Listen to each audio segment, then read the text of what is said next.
Assalamualaikum warahmatullahi wabarakatuh. Untuk memulai perkuliahan kita hari ini, marilah kita mengucapkan basmalah terlebih dahulu ya. Bismillahirrahmanirrahim. Nah, hari ini kita akan belajar statistika matematika 2 dengan tema kriteria penduga yang baik part 2 yang merupakan lanjutan dari pertemuan sebelumnya. Pada pertemuan sebelumnya, kita sudah membahas tentang kriteria penduga yang baik, yaitu ketak biasan atau unbiased. Nah, pada pertemuan kali ini, kita akan membahas kriteria kedua, yaitu konsisten. Apakah itu konsisten? Mari kita bahas lebih detail lagi.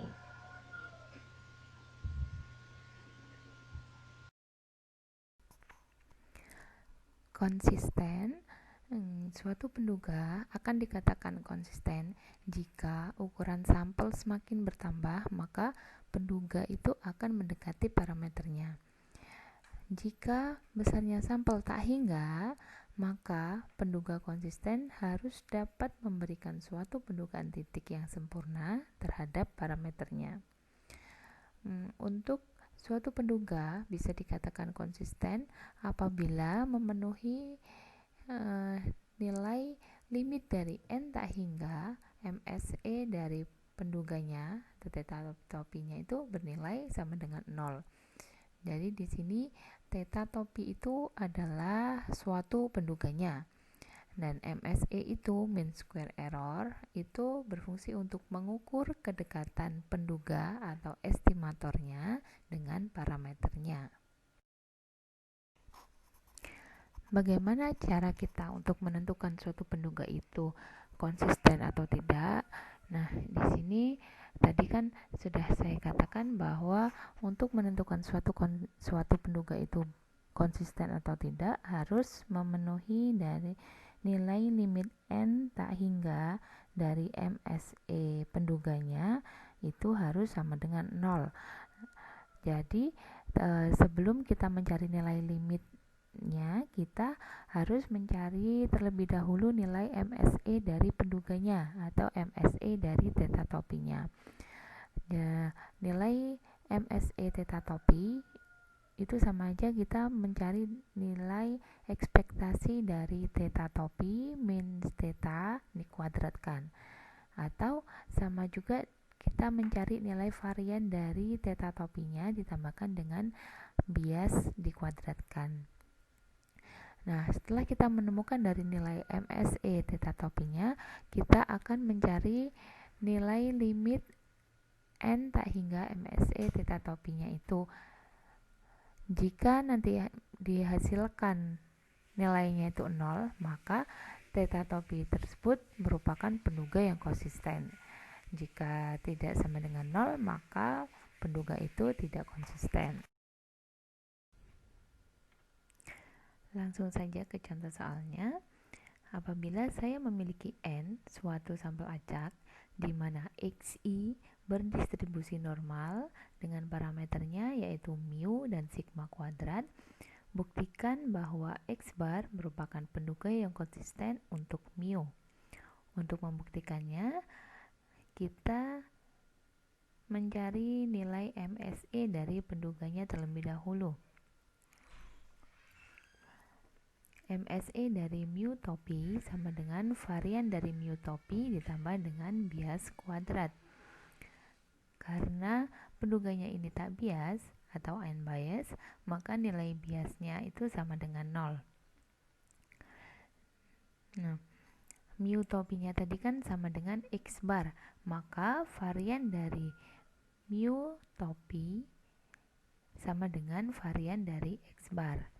Jadi di sini varian dari x bar ditambahkan dengan 0 kuadrat.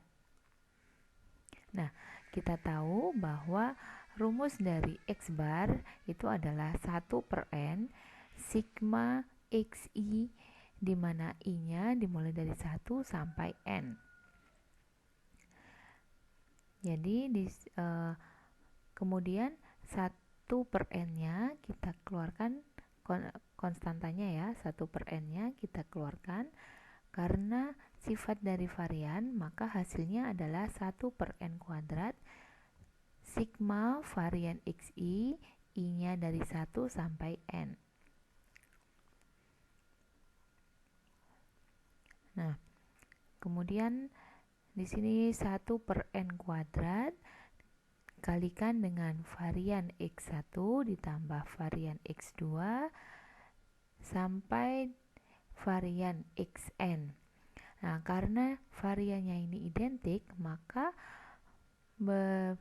dapat dituliskan 1/n kuadrat dikalikan varian x ditambah varian x tambah varian x.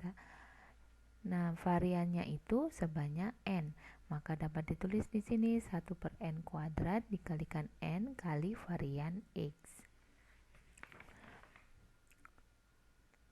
Jadi hasilnya 1/n dikalikan dengan varian x. Nah, berapakah nilai varian x-nya? Varian x-nya ini bisa kita lihat di sini di parameternya. Varian x-nya yaitu sigma kuadrat. Maka hasilnya 1/n dikalikan dengan sigma kuadrat sama dengan sigma kuadrat per n.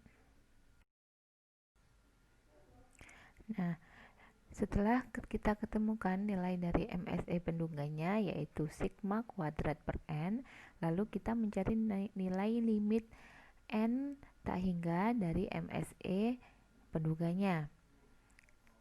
Jadi nilai limit n tak hingga MSE dari miotopi. Jadi sama dengan limit n tak hingga dari sigma kuadrat per n kuadrat. Nah, di sini kita menghasilkan nilai. Setelah kita substitusikan n-nya tak hingga, kita mendapatkan nilai limitnya yaitu sama dengan 0. Nah, karena kita mendapatkan nilai limit dari MSE penduganya itu sama dengan 0, maka kita dapat menyimpulkan bahwa penduga itu adalah penduga yang konsisten. Bagaimana? Mudah kan? Ya, untuk kriteria yang ketiga akan kita bahas pada video berikutnya.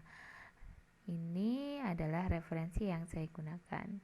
Oke, terima kasih sudah menyimak video saya dengan baik.